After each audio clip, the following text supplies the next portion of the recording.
تازه او حیرانونکی خبر ده. ولسمشر غني لا درکه ده. سلام او مینه ګرانو کتونکو، د ویډیو تر شریکېدو وړاندې زموږ چینل سبسکرایب کړئ. هره ورځ به د ولسمشر غني په اړه څو خبرونه خپرېدل. بېلابېلو خلکو سره به یې لیدنې کولې، خو له تېرو 2 ورځو راهیسې ولسمشر هېڅ کومه جلسه کې ګډون نه ده کړی. بعضې حکومتي سرچینو ویلي دي چې له تېرو 2 ورځو راهیسې ولسمشر اشرف غني خپل کاري دفتر ته نه دی تللی، او هغه جلسې چې مخکې به ولسمشر لخوا ترسره کېدلې، اوس هغه ټولې جلسې اجرایه رئیس عبدالله لخوا ترسره کېږي. نن هم 2 جلسې ترسره شوې چې یوه یې د تدارکاتو جلسه وه او بله جلسه د امریکا د بهرنیو چارو د وزارت د استازو سره جلسه وه، چې دا دواړه جلسې د عبدالله په رهبرۍ ترسره شوې چې ولسمشر اشرف غني پکې ګډون نه درلود.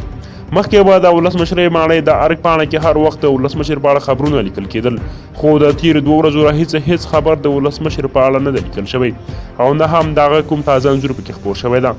ډېر خلک وایي چې شاید ولسمشر یو ناڅاپه ناروغ شوی وي او له هېواده بهر وړل شوی وي، خو را تر اوسه معلومه نه ده چې څه خبره ده. خو خدای دې وکړي چې ولسمشر ته کوم ګواښ نه وي متوجه شوی، او الله دې د افغانانو له سره نه کموي.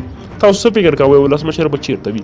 نو ملګرو که چېرته مو دغه ویډیو خوښه شوې وي حتما یې لایک کړئ او د خپلو دوستانو سره شریکه کړئ، او د لا ښکلو تازه جذاب او په زړه پورې معلوماتو لپاره مهرباني وکړئ زموږ چینل همدا اوس سبسکرایب کړئ. تر بلې ویډیو د الله په امان.